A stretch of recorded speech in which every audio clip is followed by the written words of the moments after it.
Over the last 5 years, Mario Odyssey has been one of the fastest growing speed games of all time, and with this growth comes many discoveries made within the game itself. For example, when the game first came out, we figured out that we could combine dinosaur and trampoline. We get a new skip that saves up to a minute.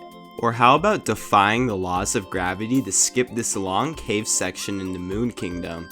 These are tricks that are used in most Odyssey speedruns, however these tricks aren't too difficult to pull off even for a beginner. Although difficulty is subjective, there's definitely a fine line between the hardest tricks in Mario Odyssey and the easier ones. Some of these tricks are so difficult that not even the best players of the game understand exactly how they work. Before I get into the tricks, I want to preface that I actually have made a video similar to this topic in the past, and I know some other people have also done so as well. However, a lot has either been refined since then or new stuff has been discovered that I want to talk about. Also, the video that I uploaded 2 years ago was complete ass. Anyways, with that out of the way, let's look at Mario Odyssey's hardest tricks. A few years back, a groundbreaking trick was discovered in the Moon Kingdom. We figured out that you could actually skip this entire 2D section. On surface level, this trick looks absolutely absurd, and that thought is completely valid. You see Bowser jumping on quite literally nothing in this very obscure and specific pattern. However, there is a method to the madness. The geometry of the 2D wall is made up of multiple individual sections that normally fall one at a time as the player climbs to the top of the 2D section from the inside. The way Bowser interacts with the collision allows him to stand on the seams between these sections for an extremely brief moment. Knowing this, runners came up with visual cues for where to land, and what seemed nearly impossible to do in runs became something that could be a reality. Even if only the best of the best go for it. By the way, this is a 7-second time save, only when done on the first try, but it gets deeper than this. In June of 2020, XD Xbox Jaja discovered this.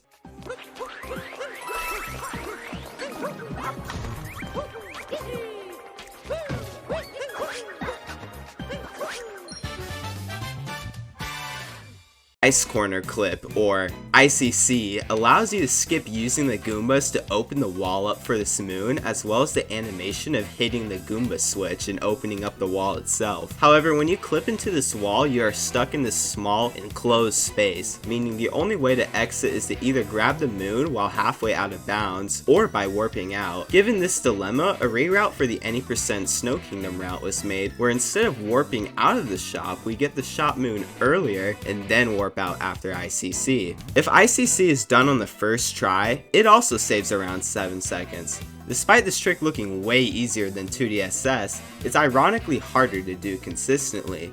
You're essentially just throwing yourself into this precise corner in the wall and praying that it works. There isn't really any clear visual cues for this trick, however Goryubia, a top runner, found a semi-consistent setup for it. I say semi-consistent as it isn't consistent enough for even world record level runners to go for, and the setup also negates a lot of the time the trick would normally save because you have to take those precious seconds to set everything up. Those are two notorious tricks in Any%, but what about some tricks that branch outside the limitations of Any%? Chances tell me that if you are watching this video, you have feet. What if I told you that feet were the answer to breaking Mario Odyssey's minimum captures category? Maybe you wouldn't believe me at first, but if you kept on watching the video, subscribed, liked, commented, and turned on notifications, things would be different.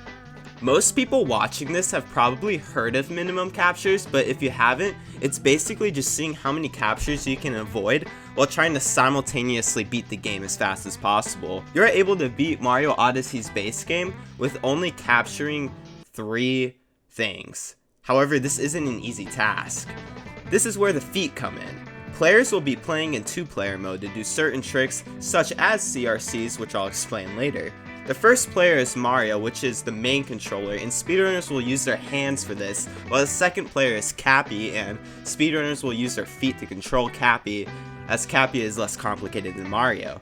The CRC, or Cappy return cancel is done multiple times throughout the run, but the hardest CRC or CRCs of them all are the sequence of CRCs you do when you reach a Bowser's Kingdom. Normally you'd capture multiple spark pylons throughout Bowser's, however this is min caps. Luckily for us, there are plenty of checkpoints scattered throughout Bowser's that allow us to take advantage of the CRC. Pulling off these CRCs in sequence of each other isn't impossible. In fact, any runner of 3 caps will be doing this.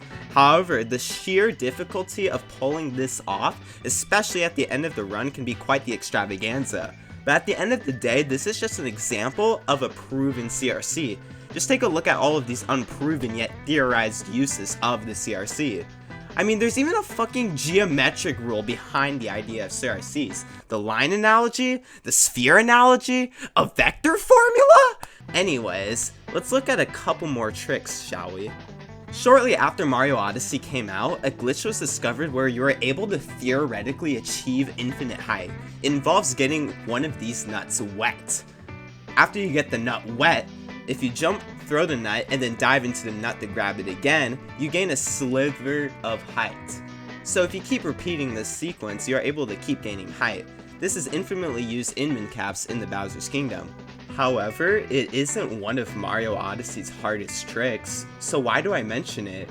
It's because its more obscure and way less useful counterpart has the potential to be one of the hardest tricks in the game.